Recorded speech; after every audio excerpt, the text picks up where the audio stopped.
हमने पहले मियोसिस के बहुत से फेजेस देखे थे, हम उसको एक दफ़ा रिवाइज कर लेते हैं। मियोसिस जो है वो 2 स्टेप्स में हमने इसको डिवाइड किया था, मियोसिस 1 और मियोसिस 2, ठीक है।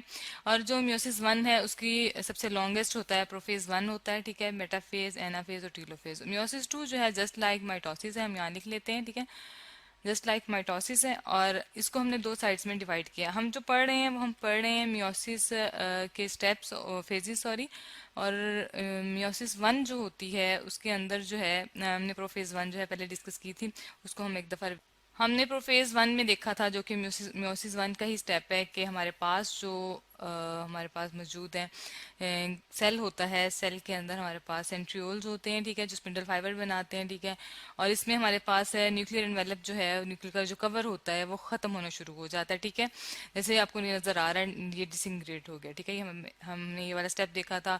सेंट्रियोल स्पिंडल फाइबर बनाना शुरू करते हैं, ऑपोजिट पोल की तरफ मूव करते हैं, ये लॉन्गेस्ट स्टेप था। और क्रॉसिंग कवर होती है। क्रॉसिंग कवर क्या होती है हमने पहले देखा था, हम साथ इसको देख लेते हैं। हमने साइनेप्सिस बनते हैं जब दो होमोलोगस क्रोमोसोम आपस में अटैच होते हैं, और आपस में जब वो अपना जो जेनेटिक मटेरियल है वो क्रॉस करते हैं, इन्फॉर्मेशन एक्सचेंज करते हैं, क्रॉसिंग ओवर होती है, ठीक है। अब इसके बाद क्या होगा, इसके बाद ये एंटर हो जाएंगे मेटाफेज 1 में। तो हम देखते हैं कि मेटाफेज 1 में क्या होगा। जी, हमारे पास मेटाफेज 1 है, जो कि मियोसिस 1 की हमारे पास जो है वो फेजेस हैं, ठीक है। यहाँ हम लिख लेते हैं मियोसिस 1 की फेज है, ठीक है। अब मियोसिस 1 जो है उसमें हमारे पास क्या हुआ है कि जो हमारे पास क्रोमोसोम्स हैं उनके पास जेनेटिक मटेरियल एक्सचेंज हो चुका है। ये हमें नजर भी आ रहा है, ये जो लाइट कलर के ब्लू कलर का साथ डार्क कलर आ चुका है, ठीक है। और उसकी जेनेटिक मटेरियल एक्सचेंज हो चुका है। अब हमारे पास क्या होगा मेटाफेज में, हमने जैसे माइटोसिस में भी देखा था, होमोलोगस क्रोमोसोम अरेंज हो जाते हैं। होमोलोगस क्रोमोसोम क्या होते हैं, जिनके पास एक जैसे जेनेटिक इन्फॉर्मेशन होती है, ठीक है। होमोलोगस एक जैसे को कहते हैं, ठीक है। हम यहाँ लिख लेते हैं क्रोमोसोम्स, क्रोमोसोम्स, ठीक हो गया। वो क्या करेंगे, अलाइन हो जाएंगे। अलाइन का मतलब होता है अरेंज करना खुद को, ठीक है। ये देखेंगे अलाइन हो चुके हैं, लाइन अप हो चुके हैं, ठीक है। इक्वेटर पे लाइन हुए हैं, इक्वेटर का मतलब होता है आमने सामने, ठीक है। और एक ही प्लेन में आ जाना, यहाँ हम लिख लेते हैं अलाइन हो गए हैं, ठीक है। यहाँ भी हम लिख लेते हैं अलाइनिंग हो रही है इनकी, ठीक है। और साथ में क्या हुआ है, मेटाफेज प्लेट बन जाती है। अब ये जो हमारे पास लाइनिंग के बाद आपको एक लेयर सी नजर आ रही है, इसको हम क्या कहते हैं, मेटाफेज प्लेट कहते हैं। हम इसको यहाँ लिख लेते हैं, जैसे कि हमारे पूरे पास लाइन बन जाती है यूं करके, ठीक है। तो ये हमारे पास क्या बन गई है, metaphase plate, metaphase, sorry spelling ठीक कर लेते हैं, ठीक है, मेटाफेज प्लेट। तो अब हमारे पास जो है क्रोमोसोम्स जो हैं, पूरे के पूरे होमोलोगस क्रोमोसोम अरेंज हो चुके हैं स्पिंडल फाइबर्स के साथ।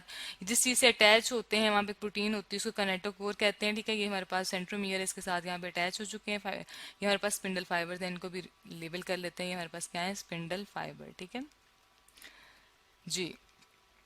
तो यूं हमने देखा कि मेटाफेज 1 जो है उसमें क्या होगा कि सिर्फ क्रोमोसोम्स जो हैं वो इक्वेटर प्लेन में आके अलाइन हो जाएंगे, ठीक है, लाइन अप हो जाएंगे। इसके बाद हम जाएंगे नेक्स्ट फेज की तरफ, जो कि है हमारे पास मेटाफेज के बाद हमारे पास एनाफेज आएगी, ठीक है जी। अब हमारे पास आ गई जी एनाफेज, ठीक है। एनाफेज में क्या हुआ है कि जो फाइबर्स आपने देखा कि हमारे पास जो स्पिंडल फाइबर्स थे, काइनेटोकोर स्पिंडल फाइबर्स थे, वो छोटे हो गए, शॉर्टर हो गए। हम यहाँ लेबल कर लेते हैं काइनेटोकोर फाइबर। काइनेटोकोर हम इसलिए कहते हैं क्योंकि जब काइनेटोकोर प्रोटीन जो फाइबर के साथ अटैच हो जाती है तो हम उसको भी काइनेटोकोर फाइबर ही कहते हैं, ठीक है ना। स्पिंडल्स जो हैं वो शॉर्टन हो जाएंगे, ठीक है, छोटे हो जाएंगे और क्या स्मॉल हो जाएंगे, शॉर्टन हो गए हैं, या हम लिख लेते हैं, ठीक है।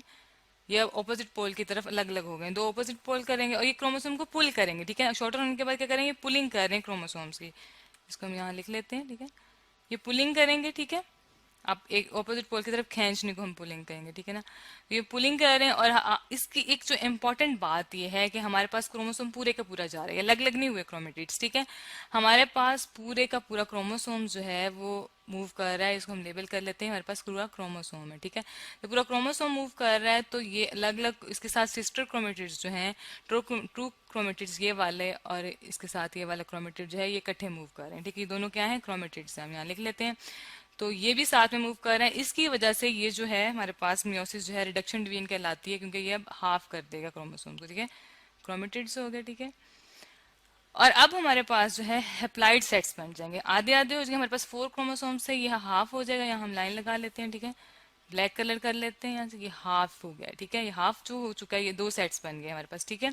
2 सेट्स बन गए हैं, यहाँ लिख लेते हैं हम, 2 सेट्स हैं हमारे पास, ठीक है। टू को सही तरह करके लिख लेते हैं। टू सेट्स ऑफ क्रोमोसोम्स के अलग हो गए, टू सेट्स फॉर्म हो गए हमारे पास, ठीक है। अब क्या होगा, अब ये सेपरेशन होगी, ये टीलोफेज में होगी, हम अगले स्टेप में देखते हैं। जी, इसको टीलोफेज वन हम इसलिए कह रहे हैं क्योंकि ये हमारे पास मियोसिस वन की आगे लास्ट स्टेज है, ठीक है। ये देखिए हमारे पास जो है सेल्स जो हैं वो अलग हो जाएंगे। अलग होने की वजह यह है कि इसके पास हमारे पास हमने देखा था कि टीलोफेज में हमारे पास क्या होता है, नंबर ऑफ क्रोमोसोम हाफ रह जाएंगे, ठीक है ना। हाफ हो गए, हाफ नंबर ऑफ क्रोमोसोम्स हो जाएंगे, ठीक है। इसके साथ साथ हमारे पास क्या हुआ है, क्रोमोसोम्स हो गए, ठीक है।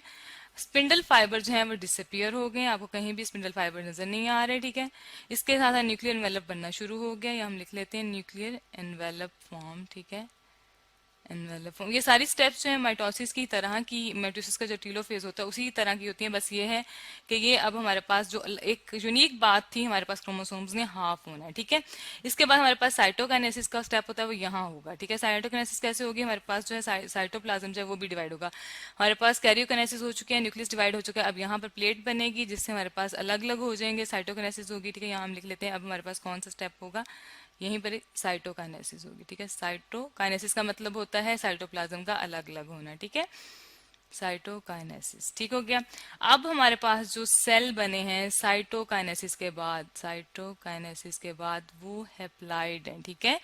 हमारे पास 4 नंबर ऑफ क्रोमोसोम्स थे और हैप्लाइड सेल्स बन गए हैं। ये हमारे पास जो सेल मौजूद हैं इन्हें हम हैप्लाइड कहते हैं।